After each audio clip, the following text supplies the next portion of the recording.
how do you take a salesperson to understand one simple truth? AI is at your beck and command. You're not at its beck and command.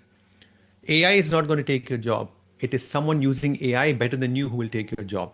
And when you get this mind shift, Catherine, that's when you suddenly realize that AI is a means to the end. The end is you, the human. Yeah. You are the cloud.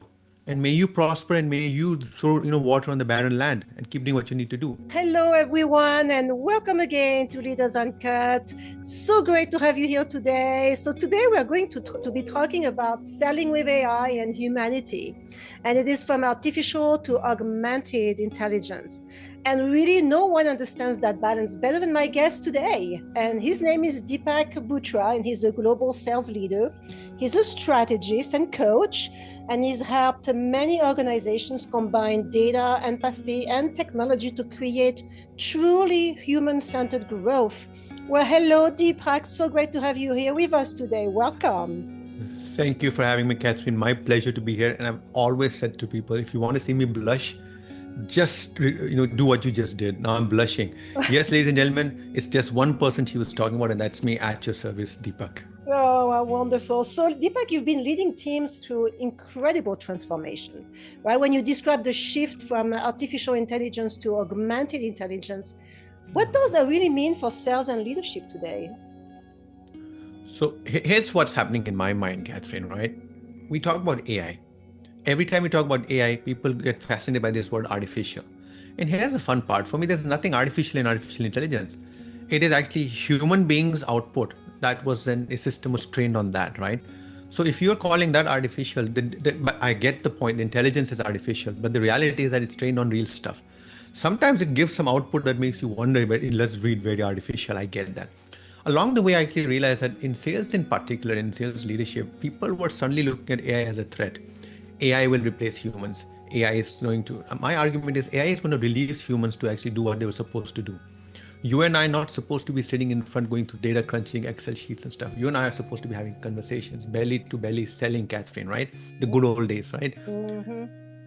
When I started conversing with people, I actually realized that the reality is that people need to be educated on what is AI. So I called it augmented intelligence, AGI. So someone said to me, agents. I don't no, stop. Augmented intelligence is nothing more than simply saying that you, the salesperson, you are the cloud. You will make the rain. AI is going to seed that cloud.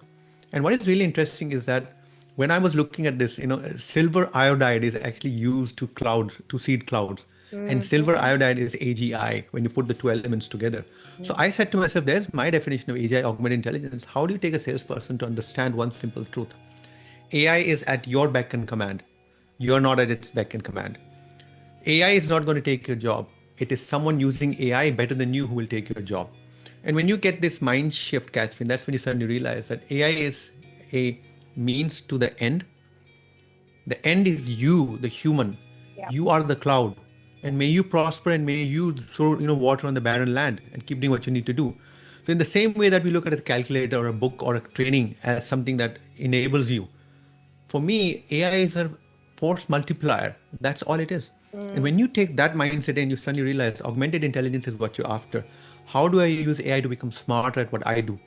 And then that shift occurs. That's the shift I'm talking about when I use augmented intelligence. And it makes complete sense. And it's really important to clarify that, because there's still a huge misunderstanding out there and a fear of AI because of that reason. So it's really important to understand. And where do you believe humans still outperform machines? I mean, that I think is a question people are also asking themselves, especially in influence, decision making, and relationship building. You know what's really funny is I worked for my grandfather, Catherine, in a small store in my hometown in India, right? And a lot of people ask me, why do you talk about him so fondly, Deepak? I talk about him fondly because he only studied till grade 3. But Catherine, what he learned was life. He learned how to communicate with people. And as I watched him, I actually realized that he needs no calculator to make him great. It is his ability to empathize, to persuade, to educate his customer, to build that element of trust. I don't think any AI is going to do that for you. The judgment that is required in the moment, you're sitting with a customer, and I'm sure it's happened to you, Catherine. You say to a customer that I'd like to coach you, and here is how much my proposal is, and you get a reaction. You watch that face and you see that reaction, and now your mind starts thinking, what do I need to say? Let's hear him out first, right? You're geared for that. Yeah. The AI is going to see that, but the AI is also going to try to over-engineer that moment. At that point, Catherine, you don't need to over-engineer the moment. You need to make a judgment call. I've always said this to people, and if I could put this on a t-shirt, it's very simple, Catherine. AI or data will inform you.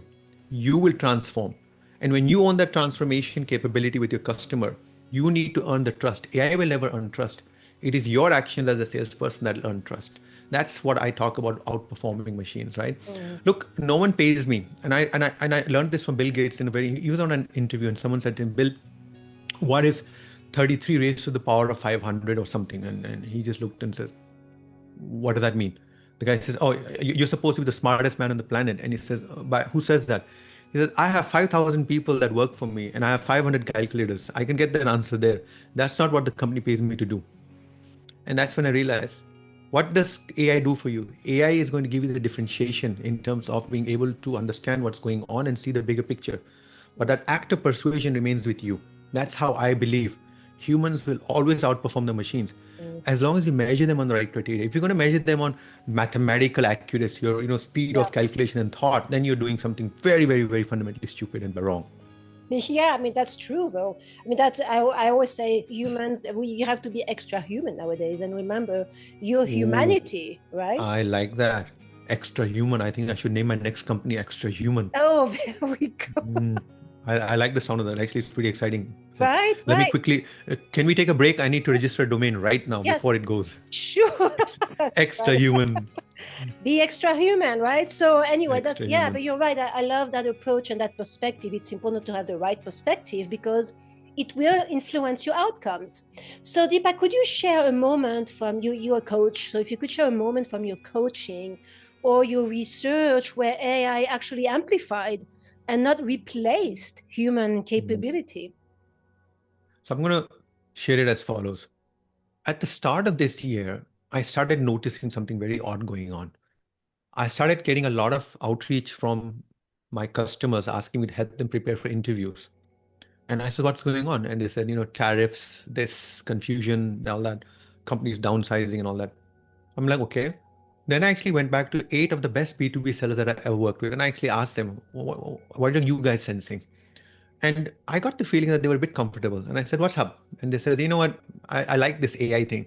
I like how I'm working with it. So I actually asked them, tell me more. And Catherine, this is a message that I got that I've been trying to explain to the world out there. The best salespeople are not waiting for AI to come into their world. They are actually using AI on a day-to-day basis. And this is what they're doing, very simply put. They're not asking the AI, hey, I have a meeting. It's with the CFO. Give me 4 objections that the CFO might raise. That's easy. That's what I call table stakes. That's the easy stuff. You can do that. What these guys were doing was different. He said, I have a meeting with the CFO. Here is his LinkedIn profile. This is what I have heard about him. I know that he may ask these type of questions, but I want you to tell me what answers are where in our documentation may we be weak on the elements that he wants to understand from us better. And how can I preempt that by sending him an email in advance of the meeting, telling him and summarizing my proposal in a way that answers some of the potential low-hanging objections he may have. So I listened to that and I said to myself, what? And that's when I realized the guys out there and that exhibition is my example of explaining to you how people are using it on a day-to-day basis to amplify themselves and to take their abilities to the next level is taking and asking a simple question. For me personally, what I do is I actually ask it. I have an idea. This is my thought process. This is what I want to do. Give me the top 3 fallacies or issues that may come up with my idea.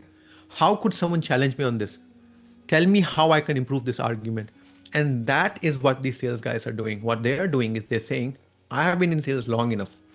I've done 25 deals in the past. Here is a summary of the win-loss. Tell me a pattern that you see in my behavior, in my approach, or the words I use. Oh, wow, now you're talking. So, Catherine, this is how I would say to people right now. Don't fear AI. Learn to adapt with it, but learn to use it in your favor. I've always told people, the trick in coaching, I think, Catherine, and you'll relate to this, is people have lots of strengths. They have lots of areas of development or weakness. People tell me, oh, so I need to get rid of my weakness. And man says, no, I have a weakness. I have a speech defect, right, Catherine? So I fix it with some strengths. My strengths are that I use my hands a lot. I'm a storyteller. So when I tell a story, 90% of the people today tell me, I didn't even know you had a speech defect, Deepak, until you mentioned it. And I think that's what people need to understand. Use AI, you understand yourself, improve your self-awareness, and use this coach on tap, as I call it. I'm serious, Catherine. AI is so powerful if used the right way. Yeah. But we're busy making soda videos, right? We're busy making videos of Trump dancing in t-shirts. We're busy making videos of us as action figures. And I'm saying these 8 guys that I'm talking to about, Catherine, they're not wasting time on that. No. They're simply saying, how can I be a better version of me? Yeah. And AI is helping them hands down. So Yeah. that's the example I wanted to use of what I'm seeing of Okay. people using AI to become better at what they do, taking the conversations to the next level, and then making sure they stay at that level. Yeah, and that's important. But I think we're going to see a huge evolution on the usage of AI. Right now, it's like, the new toy of Christmas where everybody goes crazy with it. And then they're going to settle down and realize, okay, well, I'm a little bit bored with doing this. How can I really utilize this in the best possible way? So I think we're going to see that slowly shifting to that approach and that perspective. So hopefully, anyway. So that leads us to something I'd like to address here. It's the human identity crisis in the AI age. And you've written an incredible book, and I've started to read this book, and it is amazing. So your book, Rise Up. So here you talk about identity beyond the job title. So why is this such a critical issue today, especially as AI is accelerating the pace of work? Catherine, I'm going to say something that's going to hit you with a bit of a shock. Yeah. The first 4 years of my life, because of my speech defect and this temperament my mom actually felt that there was something going on with me that needed help. So she took me to a couple of doctors, and there's one doctor that I really am grateful for. And he just said to my mother something very simple. He said to her, he's a bright kid. He knows what he wants. He is, however, working at his own pace. Don't apply your framework. Let him do his stuff. Here's what I want you to do. And he actually gave my mom 3 or 4 things to focus on. And she really did it. As a diligent mom, she did it. And I'm grateful to my mother for that. And that's why they say, right, mothers can be so powerful that even at age 55, I'm sitting here telling you, that is the only person that, if she calls and says, I am unhappy, I want to know why she's unhappy. For the other people, I say, don't have time right now. Please come back later. Yeah. So, Catherine, self-worth is built by people around you. There's a lot of head trash we carry, right? My first request to people as a coach is, I respect the fact that you have head trash. It's your upbringing. It's the way you've been taught about things. Never ask a woman her age. Never ask a woman how much she weighs. Never ask someone how much they earn. Certain things are taught to us, good, bad, ugly. We do that. Now comes the problem. You get into sales. Sales is what I call one of those jobs which is just thankless, right, Catherine? Monday morning, you make the quota, everyone is smiling. Wednesday afternoon, your quota gets uplifted and now you have a gap and everyone's looking at you. Hey, buddy, tick, tick, tick, tick, talk, talk, talk, talk. What's going to happen now? Here is the challenge in sales. When you're consistently under stress, when you're consistently being told you're good and then you're being told you're bad at the same time, you have to have a massive resilience to understand what's going on. Most salespeople don't. Yeah. To be honest with you, forget salespeople, most human beings don't. Yeah. We take things personally, we internalize things personally. We are so weird at times. When your friend comes to you and tells you that this is what he's going through, you typically give them great advice. Now, when that happens to you, you give yourself very bad advice. Because here's what's interesting about human beings. We are quick at showing Catherine Oakes compassion and grace, but we are pretty bad at showing ourselves compassion and grace. So what we end up confounding is, in my role, I'm not making my number. But as a human being, what's going on there? Why do you say that? And there's something that I actually learned along the way. One of my coaches taught it to me, and it's one of the biggest focus things for me from a Sandler point of view, because I'm a Sandler trainer, right? Is that if you look at identity and you look at your own self-worth or the role you're in, a role may go down to 3 out of 10. But the human being in you, the identity should always remain at a 10. And now the question is, once you know that, now you have a goal, and you have to give people, human beings, goals, Catherine, right? Now you tell him, your role is down. Cool. How will you ensure that your self-worth and identity remains at a 10? And what I do typically is that when I am down, the first thing I do is I go into what I call reclaim my thought process, reposition it, and try to think, what do I need to do? Reacclimatize and come back with the vengeance. I do walk away. Catherine, I don't want people to misunderstand that Deepak's a master at this. He takes a no and he knows. Of course not. Every no hurts, Catherine. It does. Yeah. Every no hurts. The Yeah. question now is, how do you recover from it? And how do you make sure that you box that emotion in such a way that it evaporates outside of you, Yeah. not remains stretching inside, making you feel uncomfortable. Yeah. Not easy. It's been Yeah. extremely difficult. And to be honest with you, when COVID came, I got COVID twice. My voice changed permanently. I had to seek external guidance to figure out what was happening to me Wow. because Yeah. I was suffering brain fog. I was, the same Deepak that would talk to customers and understand what was going on was actually struggling. And that is actually one of the reasons why, now, Catherine, it's my turn to lift the book up. Yes, no, of course, but I mean, very often it's our own experiences that It's trigger, our own experiences. You're right? spot on. And to be honest with you, now you come from a place of empathy, Yeah, not sympathy anymore. that's right. It's the empathy that actually makes you understand. Oh, now I understand. When my neighbor said that his son is having mental health issues, I thank God that it was his son and not mine. And I regret that because I realized one thing: what he went through or what he was going through can happen to any family. It happened to me. And that's when I realized that, what, we really need to get into a point of, cohabitation and, mutually and understand. Yeah, yeah, Don't think that you don't have that problem. yeah, Now, because you're losing the focus here. Since it's his problem, it's not my problem. It's not a great mindset to work through. yeah. So my purpose, my intent right now, Catherine, is to work and help as many people as possible by sharing my personal story, by Mm-hmm. building frameworks and helping people through and navigate. I do believe there's a massive crisis between age 21 to 30 out there. Mm. And that group of people are seeing the AI onslaught. They're being criticized all the time. They want to have simple aspirations. They also want to own a property, but they've been constantly told, too late, buddy, you should have been born 40 years earlier then. Yeah. With a mindset like that, and now in an environment where, Catherine, nobody wants to work for 10 years for IBM anymore. No, we My don't. own sons won't work for IBM for Yeah, 10 years anymore. yeah. That mindset is different. That world is different. And I really want to spend time helping people through that, leveraging my own empathetic state, knowing what's going on. And that's very critical because I think people are not only challenged professionally, but they are challenged personally. And, Yes. and that creates a lot of stress, anxiety, distress, isolation, suicides. I mean, you see that as it's horrible You what's know, going on right now. Catherine, there's something you said that I want to just point out to you. If you think back in the 80s and 90s, now I'm going to reveal my age, right, at some point. But the reality is that, Catherine, in the 80s and 90s, when someone said at work that, my dog passed away and I'm not feeling great, people would like, yeah, okay, whatever, work's got to be done. Today, that mindset is different. People do share openly. People expect you to. Now, yes, we have these things like snowflake this, snowflake that, but the reality is that, and I'm grateful for that reality. 30 years ago, it was a stigma attached with sharing your personal demons, as we call it, right? Yeah. Today, people are more open to sharing. I would argue they've become a bit too open to sharing.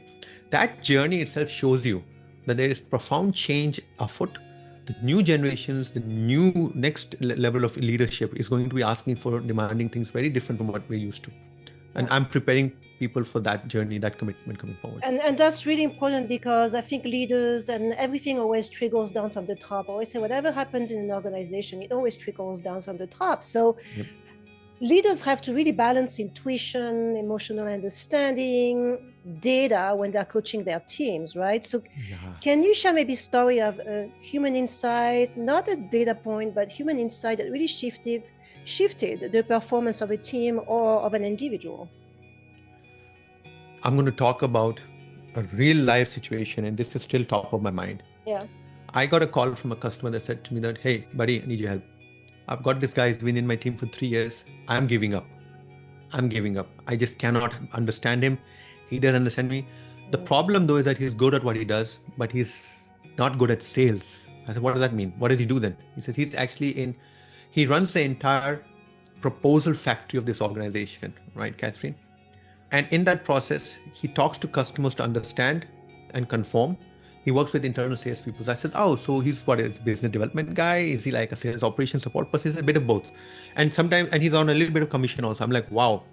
Immediately there was some alarm bells ringing as to how have they structured this guy's compensation, because clearly people will act and behave the way you measure them. So that was my first confusion as to what's going on. So I asked him as follows. I would love to do 6 to 8 sessions with him. Would you mind if you kind of introduce me to him? Tell him that you have asked me to step in and help him get better at what he does, not tell him that his performance is suspect or whatever. The first thing that we did was actually understand him as an individual. And I actually administered some assessments to understand and get some he actually debated and argued with me quite extensively, Catherine, against the data. So I said to him, I get it. How much of this do you agree with? And he says, I agree with a third. I says, cool. And I actually physically picked up the report and I says, which 30% you want to work on? Let's throw away the other 70%, only focus on the 30% you feel reflects accurately where you find yourself. And he says, can you do that? I said, yes, this is about you. We are not going to argue with you something that you disagree with. We're going to work with what? So that's data, number one. Use data. And remember, people will always fight your data. They will never fight their data. So the second I made him admit that this data reflects him accurately, I said, then only let's focus on that data, because now he can't tell me later that, that was your cooked up nonsense. I don't. Data is very powerful when used the right way, right? Data allows you to frame. Data also allows you to take the emotion out of a conversation. But at the same time, the right data allows you to bring emotion into the conversation. When we started working with this guy, and this is so cool, everything we discussed was absolutely based on absolute measurements and metrics. I was told that he has no ambition to grow. Within 2 sessions, he actually tells me, Deepak, I would love to get 2 or 3 people below me, build this business development process and take the company from 10 million to $20 million. And I said to him, that's tremendous ambition. How sure are you that you can get to $20 million? You know what his answer was? He says, very sure. I know this process. I know this, how to do it. I just need 2 or 3 people to work with me and believe in me. I'm like, whoa, now we're getting somewhere. I then said to him, okay, let's work on a plan of action as to how you're going to grow this. We took that back after 6 weeks to, and you know what the leader said to me? He says, I don't even know this person. I am now watching him in meetings, Deepak, and he is actually extremely articulate on what he wants. He's now actually using frameworks to guide and structure a conversation. And I said, that was what was missing. What has happened to coaching today is that we coach in the moment, we coach to the number. You are 7% below target, you're 20% above target. We don't ask a simple question. Hey, buddy, I saw you and I were both at the Rogers account, and I noticed that you're struggling with the discovery questions. But you did a splendid job on the Schubert account. What happened? What was going on over here? How can I help? When you ask those type of questions, things change.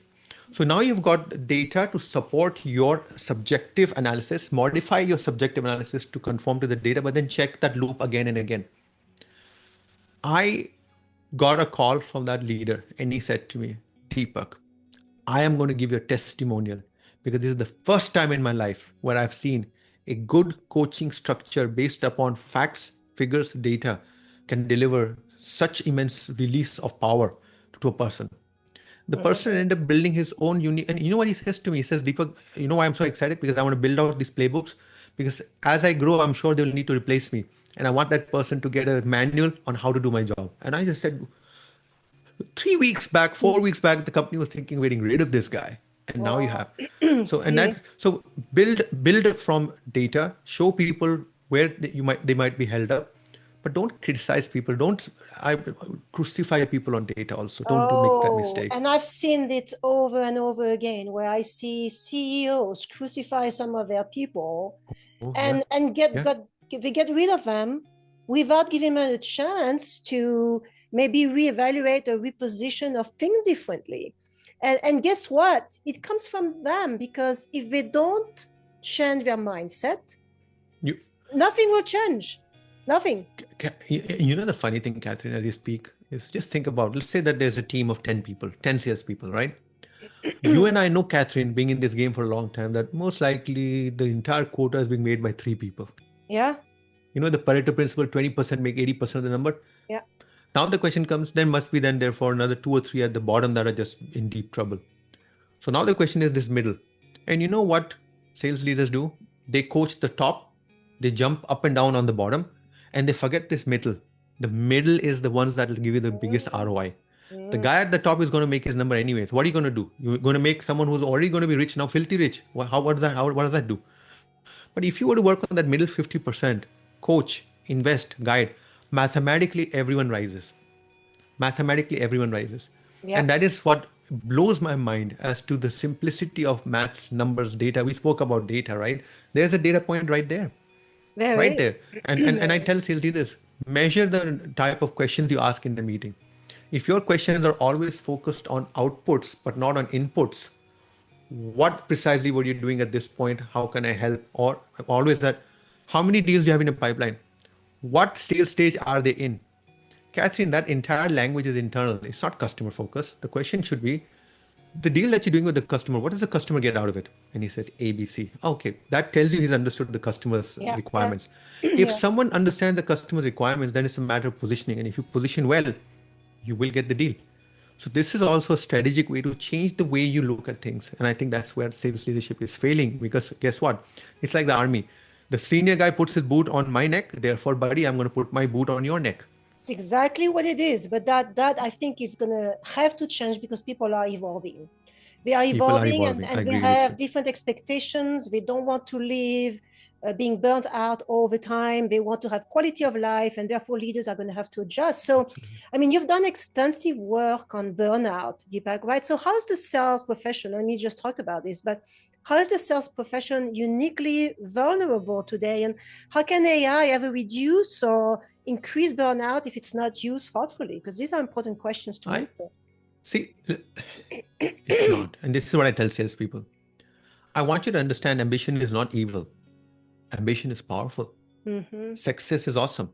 The Mm-hmm. issue is that when you are allowing your ambition only to fuel you, you're going to get into trouble. You need to find the balance. The biggest problem with sales is that sales, by definition, is what I call perpetually stressed function.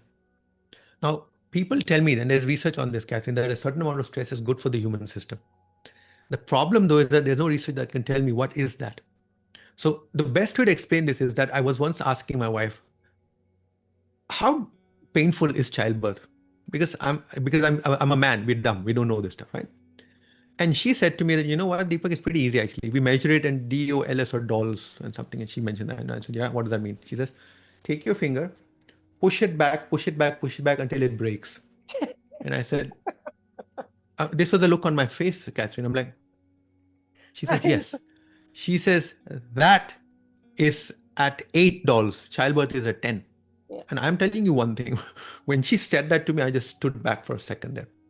Now the point I'm going to make is as follows, and I'm going to connect this back to stress. Some amount of stress is good to the system, but clearly pushing a finger up to this point is fine. It's when you keep pushing, and you're not helping. You're actually putting pressure on the joints on a consistent basis. Something has to give. And that is why also, and Catherine, I'm not proud of this statistic in sales, but I'm going to tell you right now, 35% of salespeople leave the sales function by age 35. It's actually 45%, but I like 35 by 35. Wow. That young, yeah. Wow. Yeah. Because most sales guys are going to come out from college, they're starting the sales function, they're 25, 26 years old, they just love the sales function, they're doing very well, they're learning, and then they realize this perpetual stress is killing them. Yeah, yeah. And then they get into the big leagues. And in the big leagues, here's another funky thing that you will appreciate, Catherine. As you start earning money, and I've actually noticed this, I call this the disrespect index. Once a salesperson crosses $100,000, $150,000, he starts getting treated like SHIT. Why? Because I pay you this much, therefore you should tolerate. Oh. Isn't that an amazing way to run an organization? Because I've had senior leaders telling me, I don't understand what the dude is complaining about. $280,000 OTE he is getting, and he still has the time and to run around telling people that we treat him like what? He should be respectful. He should be grateful. And I'm like, what language is this? In fact, the company should be grateful that he's making his number. Yeah. If you apply the same logic both ways, right? Yeah. So sales is uniquely vulnerable for a very simple reason. Perpetual stress plus 80s, 90s leadership style still going on. Sales managers are the first breed that will tell you, Catherine, why they don't need to be coached, because I've been selling for 10, 15 years. Well, Catherine, let me put it to you this way. I've been walking for 50 years, but I broke my foot 3 times falling down, right? So experience is sometimes not a smart metric. Please be very careful about that. Yeah. So now what you have is you now have this fickle-mindedness. Salespeople will not tolerate this. They will. I know salespeople. I would say to you, Catherine, 30% of salespeople today do not last more than 2 years in any given role. That is scary. Is that what it is? 2 years. It is bad. It is very bad. In fact, a colleague of mine, he runs a sales enablement, and he just actually pulled out some statistics that blew my mind. I will not name the companies, Catherine, but Catherine, you're looking at 44 to 50% attrition every 2 years of a team. Now, even if I half that to 1 year, what we're saying is that 1 in 4 salespeople in a team will disappear within a year. A 25% attrition rate, let me put it to this way, Catherine, if a 25% attrition rate were happening in any other department, senior people would be fired. Yeah. But in sales, we're tolerating that. Why? because of that same concept, because I paid someone so much, therefore I own him, so it's okay, reasonable. And by the way, guys, if it's too hot in the kitchen, get out. Get out. Have you Yes. heard that? Yeah, there you go. Oh, And yeah, when I you know. have that mindset and you Yeah. have this so-called treadmill, and you know what the funny thing is? Sales is one of those functions where, Catherine, when you lose someone, it takes you more time to recover It than in does. any other function. Because in any other function, you lose productivity. In the case of sales, you lose pipeline, you lose Yes. deals. So it's a double whammy. Someone has to learn to build things up. Plus, customers aren't going to sit there waiting for you. Yeah. Yeah. No No, very customer is going true. to tell you Yeah. that, hey, Deepak, I know you lost your rep for 6 months. Don't worry, mate. The deal is yours. I'll sit on it for 6 months. Don't you worry. When you're ready, it's yours. Which customer talks like that? Yeah. Well, That's the it's true, and it comes always. I mean, leaders have to be coached, or they have to change their mindset. They have to change the way they've done business because it's not yeah. working anymore. And I really believe companies that are going to do well and grab additional market shares are the companies that are evaluating their leadership in that direction. Yes, I agree with you. Yeah. And in sales in particular, Yeah. Catherine, the reason why we have so much pushback is because remember, no salesperson wants to say that he's been helped by a coach, because everyone looks at a salesperson and starts doubting.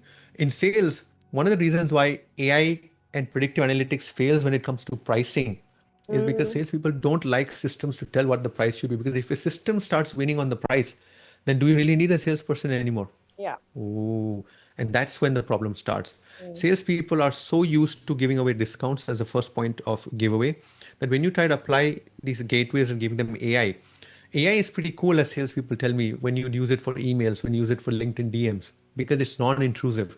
But the second AI becomes too intelligent, people are going to start asking, why do I pay you $280,000 anymore? Because I see AI taking all the right decisions when you are not taking the right decisions.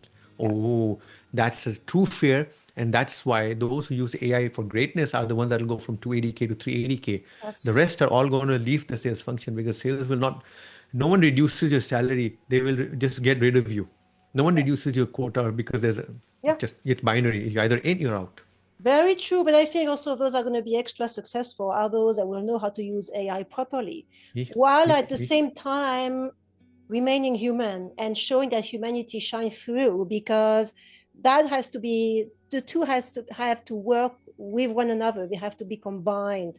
That is a powerful proposition, I think. Yeah, absolutely. In fact, you know what, Catherine? I'm predicting 3 years from now, I'm Mm, going to sit with you in a bar and you and I will have a drink. And if you don't drink, have water, no problem. And you and I are going to complain about the fact that, Deepak, I miss human interaction. yeah, Everything has become so AI. Every LinkedIn comment is AI. yeah, Every email is AI. Even preparing for this podcast, guess what? My team actually gives me better ideas than I could ever think of. What's going to happen to the world? And that's when you're going to say to me, you know what, Deepak, let's actually create a community for AI hermits who are now exhausted from AI and want to find people of like minded that can talk to. What? That's what's going to happen. I And think like my so. grandfather says, belly to belly selling can never die. No, you're And right. you and And I are going to miss and cherish that belly to belly selling if we do not understand how to use AI and how to integrate it. I totally agree Relationships with you. matter. And that's going to become critical shift and a critical awareness shift. So let's talk about that, because you talk about this in your book too, the new human age. You know what AI cannot replace. So we just talked about this a little bit, but what human qualities are going to become more and more valuable as AI becomes more powerful, and also how can leaders cultivate that, because those qualities are going to have to be cultivated. So you look at this ugly face. There are two is to one. Yes. Active listening and talking less will always be valuable. Yeah. That's something you need to keep in the business, in the relationship game. If you maintain that ratio, you will do well, my friend, as someone once said, right? Or invest in plastics, that old movie dialogue. Yeah. Humanize the interactions, right? Don't forget that you're still dealing with humans at the end of the day. Automate your process, but look at the process first before automating. If a process is already broken, Catherine, and already sucks, what are you doing with AI on it? You're simply going to, and someone actually said this, and I love the way they said it, that I've just taken that line as is. Welcome to scaling stupidity, because guess what? Every shiny object that you see in AI is something you need to do. Otherwise, there's fear of missing out. If I don't do it, my competition will do it. So guess what? Yeah. It's the blind leading the blind, and it's chaotic out there. So for me, asking reflective questions, observing emotional cues, it's important. Empathy. I tell you one thing, my ex-boss used to tell me, Deepak, your biggest problem is that you talk too much. And he gave me the 2:1 ratio. And he actually said to me, just hold yourself back. And one of the tips he gave me in a sales conversation, that even if you hear even if you hear the customer say something factually wrong, the old Deepak would correct him right there. He says, don't. Just grab the web of your palm, pinch it, and just pinch it, and keep focus on the pain. Keep your mouth shut. And I said to myself, that is the dumbest thing I've ever heard in my life. But guess what? I've been using it for 30 years. When I hear a customer say something that I would love to challenge, I don't challenge, because it's not my place to challenge. It's not consequential, right? And by the way, by challenging him, you're derailing the conversation, because I want him to finish his sentence so I can think about it. And the second thing that I got that humans do very well is pause. No AI is going to pause for you. The AI will pause only because the programming says, at this point, comma. And like I was saying, human beings, you can know when someone's reading off a script, right, Catherine? The same thing with AI as well. So those things going to matter for me. All I'm asking salespeople to do is out-human AI. Just do that.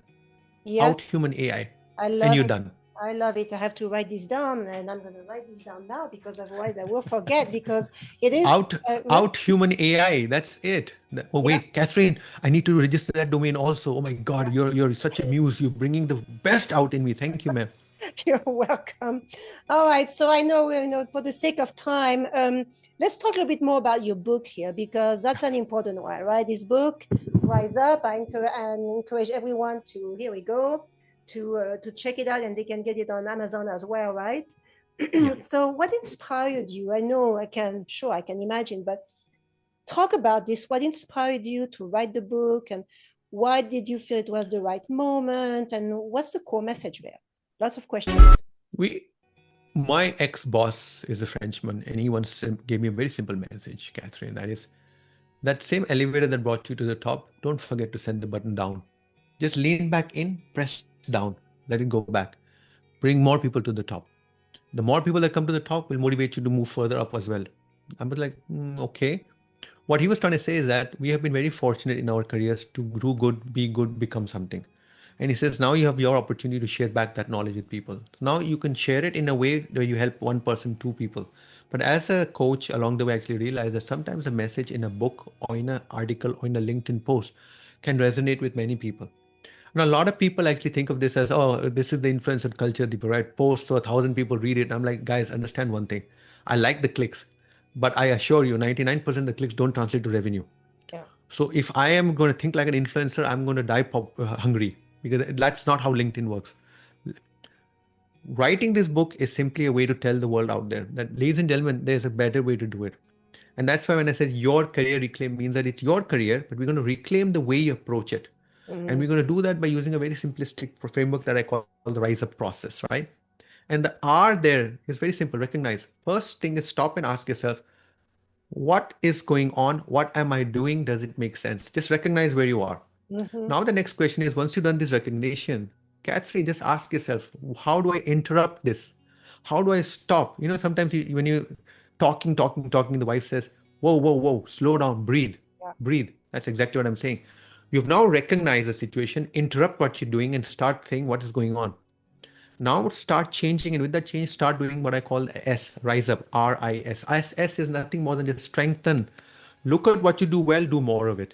Now we move to, once you've mastered that, now start expanding your sphere of influence. Where can you expand yourself to better? That's where the E comes in, rise up's E, expand. Now comes the last UP. U is uplifting yourself. How do you now make an impact in your organization which is beyond your pay grade? Think bigger, managing upwards. People tell me managing upwards is politics, Deepak. And I'm like, no, it's diplomacy. I love it. The wife walks in and she's wearing a outfit and she says, does this make me look fat? I will assure you, even though every man wants to say yes, they will still think twice, because one, what's the point? Simply tell her, well, you know what? I don't think it brings out the best in you. Isn't that a great way to say it? So when you're managing your boss, you're not going to contradict him. You're also going to look at what is his selfish need that I can help support. It's a very powerful message. If I look at every manager that has worked with me, somewhere in their heart, they will say one thing: dude lifted me up as well. When he did his work top notch, he made my conversation with my managers easier to do because I delivered on the promises that I made by having this guy deliver the promise that I told him he must support me on. It's a symbiotic relationship. That's uplift. Now, Propel is pretty simple. Propel now says, I am in my career. I've learned what to do. I now want to explore other opportunities. That's when we start asking, why do you want to make those changes that you want to make? So all I did was take Rise Up as a framework, recognize, interrupt, strengthen, expand, uplift, and propel. And then in those clustered 4 to 5 chapters, which would make logical sense, Catherine. And that was the agenda there. So Rise Up is a framework. And then in that, I use the coach simple. Just use a little framework that allows you to ruminate about each of these topics. Yeah, yeah. Unfortunately, what was supposed to be a 200-page book became 300, then became 400, and then it ended at 517 pages. And my publisher actually told me, I don't think I'm going to ever work with you ever again, Deepak, because they have a thought process of where they want to position a book, and now you end up with something which you can use to beat the life out of a car hijacker, right? It is so stupendously. But I love the it. book is there. The book is actually simply saying that, hey, I would like to help you notice what no longer fits and reclaim what is yours, but now reclaim it on your terms and your conditions, not because your boss tells you you need to work till 9 o'clock. And we work on the weekends. You work on the weekends because you have a better agenda, you have a better control. And at the end of the day, 20 years ago, I would have told you that it's all in the brain. You know what? You can overcome anything. That's not true. Energy comes in various forms. And one thing that I realized as I crossed 40, Catherine, I actually realized if I don't eat a meal at a certain time, my output deteriorates and my decision making sucks. Yeah. I'm the first one to admit it. But how many 40-year-olds are going to admit that? Because you still think in your prime. What's happening is the human body, the sugar levels, the way your body processes food changes. Yeah. People don't adapt because they don't know. They have been simply told, man, have a Diet Coke, puff a cigarette, let's get back to work.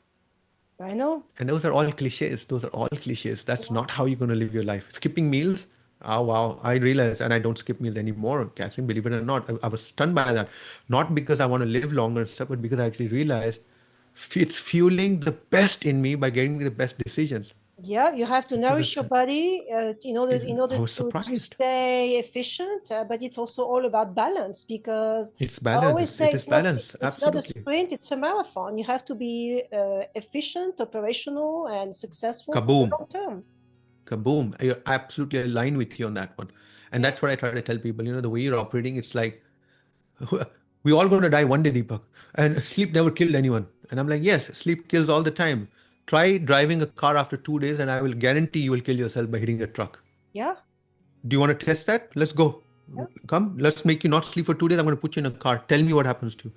That's when, yeah, but I'm not going to be in a car, right? I'm sitting at my desk. Yeah. And now the work you're doing is as bad as you driving that car. Instead of killing people, you're giving bad output. Yeah, but see, the culture, especially in the United States, have taught people to go, go, go, go, go, nonstop. And if you don't go, go, go, and work 24-hour days, you are considered Oh, uh, uh, Catherine, unworthy. I, That's what it is. Catherine, look at the top 4 sales coaches in the USA. Just look at all 4. I'm not going to mention names. Yeah. They all jump around on stage with absolutely muscle chest, muscle rips. Yeah, I know. They start screaming at you. It's in your head. Yeah. Do you know why you're a loser? You're a loser because you didn't make your quota. And what you going to do about it, big boy? What? Be a man. Come with me to gym. And I'm like sitting there trying to figure out that is the most oddest way to build someone up because someone told them tear him down so that you build him up better. No, who told you that? Why do you have to tear someone down? Yeah. You haven't even understood the person. That person sitting in the audience maybe made his number. But just because he's in your training, you've just decided that since you're in training, it shows you're a loser. Then what does that reflect about you, the Mr. Trainer? It's just so this rah, rah, rah, right? Looking at the mirror and shouting, yes, say yes. Yeah, well, this is why I never attended any of these trainings or I don't go and follow these people because to me it's just they're clowns. That's all they are. So there we go. I like that. Absolutely. In fact, I'm going to, make a bouquet of videos of clowns on tap and maybe put that online. And that's another domain I'm going to go purchase right now, clownsontap.com. Oh my God. We can have so much fun, you and I, doing business. We can. All right. So question I wanted to ask you, I mean, you've written lots of chapters here. So which chapter in your book really sparked the moment, the biggest aha moment in your coaching sessions? Because I'm sure there's so much that you can talk about, and when you go through coaching sessions. I will tell you the one that gets everyone super excited. Yeah. It's a simple framework, and it actually came from education domain, right? Push pull. And when I first came across that model, I was like, well, how do I use this? People, especially in sales, I would say 50% of the guys that I work with, Catherine, ask me a simple question. Hey, dude, I've been doing the same. I want to move on. I think I can make more money at X company. This new company is doing a lot of new stuff. They'll be listing one day. I think this is the next unicorn. Help me make a decision. The most important chapter in the book is actually a chapter that actually talks about deciding about your career transition. In it, the push-pull model simply says you're sometimes running away from something rather than running towards something. So ask yourself a few questions. What are you running away from? Now, if you're running away from a toxic manager, okay. But if you're running away from the way you operate because you can't sell, because you cannot negotiate, then you're going to take the same bad tricks to a new domain. Is that the right decision to do? Why not rather fix yourself first? So this is why the push-pull model is extremely helpful. It first figures out what is repelling you and what is attracting you. Yeah. See that balance. Ask yourself a few questions, then get into the question as to, have you read the situation correctly? People tell me my boss is toxic. Then I ask him why. Because he gave me a bad rating. Why did he give you a bad rating? And then he starts telling me, and I said to him, oh, you were given 12 objectives, and of the 12 objectives, you only delivered 10. He says, yeah, but I over-delivered 2. I says, yeah, but does the agreement say that if the weightage of these 2 is the highest? He says, no. I says, then you walked into a trap, right? Yeah. So that's when you need to help people figure out the rationale for leaving. Yeah. And most of the time it actually is because they are not performing, because they are not pushing themselves out of that comfort zone to do something. And they expect that if I change the environment, I'll do better there. So I would tell you, I've got calls from people telling me, you know what, Deepak, I am sitting here very angry with myself. How did I allow myself to think about all the things that I wanted to do and leave because I was blaming the company, when I actually realized it wasn't the environment around me. It was my reaction to an environment and a perception that I created. Now, thanks to you, I'm actually dialing things up or down in what I'm doing. One, I'm not hypersensitive because they were mixing role with. Because your boss is beating up because you don't make a number, therefore you hate your boss and you hate the company, therefore you hate your job. Ooh, vicious cycle right there, Catherine. Yes. So the push-pull model is the one that I would say to people was one of the most profound ones that I really liked in the book. And to be honest, the last chapter. The last chapter is where we talk about the wheel of life, where we actually say, you have now mastered RISEUP. What's next? And you mentioned that I wrote this book with stories in mind. And I just want to tell people, so that I'm not letting the cat out of the bag, Catherine, but I wrote the stories because they're interconnected. A group of individuals are working on a project together. And along the way, I showcase you the emotions of these individuals. And using that, we then build out the frameworks and how to solve for that problem. In the end, through this journey, the lead person, who is Neil, who, by the way, I model after my eldest son. Oh. There, I've acknowledged it. Yeah. Every action, every way that Neil talks, everything that he does was modeled after my son.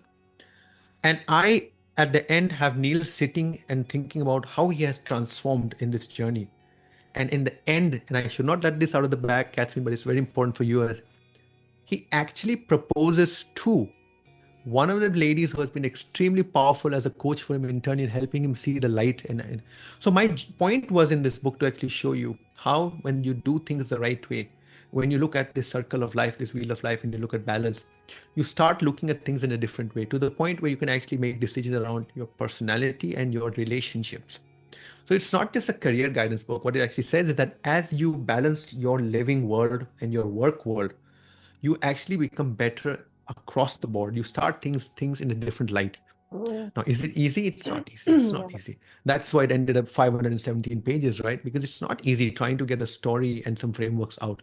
Will it be easy for people to absorb? If you put in the work, yes. But then that's true for most examinations. The reality also is that many people will need help with this. And I am there. I am on LinkedIn, Catherine. People can reach out to me. More than happy to jump on any call with anyone on the book. You were magnanimous. And in fact, which reminds me, Catherine, I would love to, and I think you were going to raise it at some point anyway. I would love to give an ebook to two of your, anyone who leaves a comment and you find that there's a brilliant comment, please feel free to give an e-gift to anyone of 2 copies of my book.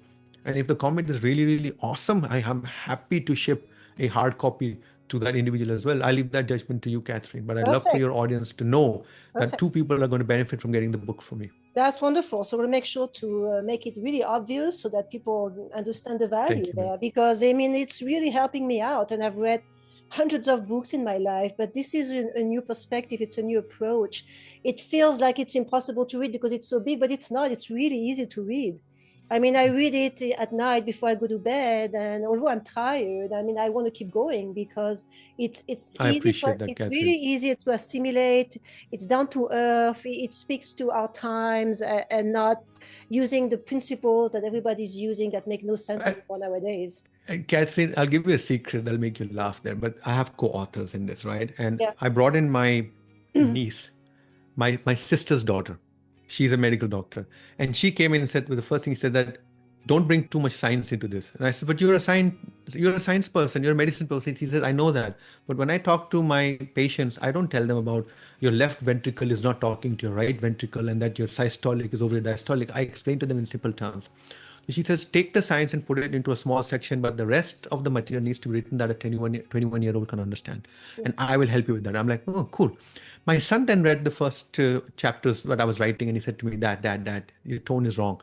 You're preaching again.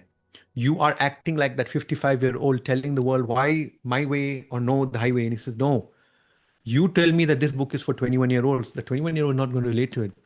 He made me rewrite every sentence in there, and then he started editing it for me. And he looked at it this way. He's 24 and he says, if this paragraph is not hitting me in the spot, Dad, you're Yeah. rewriting it. Yeah. Yeah. And then I think bringing those two on was the worst mistake in my life. The amount of rework they made me do, Yeah. I cannot tell you. But I now have a bond with these two individuals, which is so unique, Catherine, because we always say it, right? You have to go through a certain movement with people to actually appreciate people sometimes. Yeah. So yes, they're blood, but now I can tell you, it really proves these two guys came through for me, and I really and I'm doing the shout out to just make sure. I am man enough to admit that sometimes we know what we want to write, but you don't know who you're writing for. That's so It's like, true. and So and true. this is where they helped me make sense of who you were writing for. Because my dream was, and the first thing I said was, I want a 21-year-old to pick this book up and say, thank you, God, for getting me the first job. That was 10 years of my first life in high school and college where everyone supported me. But God, I am now scared. My parents are proud of me. I've got my first job, but I've still got 30 years left. Yeah. Everyone thinks that the first 10 years matter. And I'm saying, yes, they do until a certain point. After that, my buddy, my friend, it's not your resume anymore. It's you. And how do you navigate those next 30 years? And Catherine, you know it. If you can control your emotions and factor it, you can end up with an extra couple of $1 million at the end of those 30 years. That's true. Just by differentiating yourself. So my request to people is don't look at a $35 book. Look at an opportunity to put an extra $3.5 million into your bank account at the age of 65 or 60. That's very That's the true. power of this book. That's how I would like to position No, it. and that's beautiful. And I'm glad you did all the work on this because it was worth it. I mean, it's a roadmap to really transforming your life. And it's not just from a professional standpoint, it's from a personal standpoint because it all starts there. It all starts from your mindset. It does indeed. Thank you so much, Deepa. It was wonderful. So if someone is interested in getting hold of you, what's the best way to reach you? I live on LinkedIn, ma'am. Just go to LinkedIn and shout Deepak, Deepak, Deepak, and you will get an echo back. Here, Bhootra, Bhootra, Bhootra. Deepak Okay. Bhootra. I'm the only Deepak Bhootra Okay. on LinkedIn because I'm old enough to have captured the right URL. Okay. There are lots of Deepak Bhootra 666999. I'm the right, and DM me. I'm Okay. there for you, Catherine. DM me and I'll always reply back. Perfect. Well, thank you so much. What an My pleasure. incredible honor to have you on the podcast No, today. my pleasure. Absolutely, I Catherine. have Thank you for this I opportunity. have learned so much from you already, and each time I'm having a blast because you are not only educated and an expert at what you do, you're fun to work with, and that's important. I appreciate that, ma'am. All right, thank you everyone so much for watching. Please share this video with your network. It's important to let people know of certain things. And I think this book here, right, so we'll put a link anyway in the comments area, is worth sharing because it can change someone's life. And by sharing it on your network, you're going to make it possible for someone to access this book and to be aware of that book. So Absolutely. I appreciate your help in doing so. And thank you again for watching, and we will see you next time.